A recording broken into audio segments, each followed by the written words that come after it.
আবারও পুকুরের জলে ডুবে মর্মান্তিক মৃত্যু ৩ বছরের এক ফুটফুটে শিশু। রবিবার সকালে হৃদয় বিদারক এই ঘটনাটি ঘটেছে। মৃত শিশুর নাম ফারহাদ হোসেন, পিতা জালাল উদ্দিন, বাড়ি বক্সনগর থানাধীন আশারামবাড়ি গ্রাম পঞ্চায়েতের ৪ নম্বর ওয়ার্ডে। এই নির্মম ঘটনায় শোকস্তব্ধ হয়ে পড়েছেন ফারহাদের বাবা মা। পরিবার সূত্রে জানা যায়, রবিবার সকাল ৯:৩০ নাগাদ ফারহাদকে ঘরে দেখতে না পেয়ে খোঁজাখুঁজি শুরু করেন তার বাবা মা।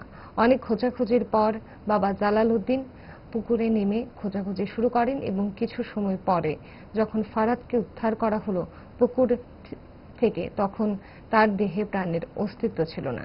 সঙ্গে সঙ্গে শিশুটিকে বক্সনগর সামাজিক কেন্দ্রে নিয়ে গেলে কর্তব্যরত চিকিৎসক তাকে মৃত বলে ঘোষণা করেন। শুধুমাত্র একটি সন্তান ছিল তাদের। এক বেদনাবিধুর দৃশ্য। ফারহাদ হোসেনের বাড়ির বাতাস ভারী হয়ে ওঠে।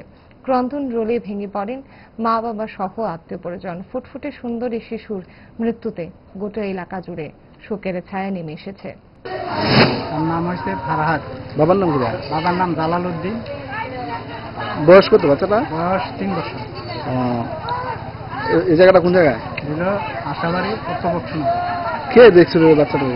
বাচ্চাটা যখন বাড়িতে পাওয়া যাইতে আসে না, তখন তার মা বাবা দূরে দূরে করে গেছে রাস্তার মধ্যে, গিয়ে পাইতে আসে না। তারপরে অনেকে কইতে যে পুকুরের মধ্যে দেখে, সেই পুকুরের মধ্যে নামছে, নামিয়া তখন পুকুর থেকে পড়ছে বাচ্চা।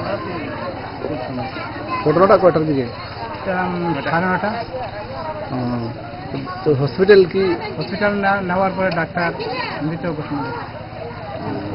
পুলিশ কোনো আইসি? পুলিশ আইসে, এখন বাড়িতে আইসে। পুলিশ আবার থানাতে হসপিটাল নিয়ে গেছে পোস্টমর্টম করার।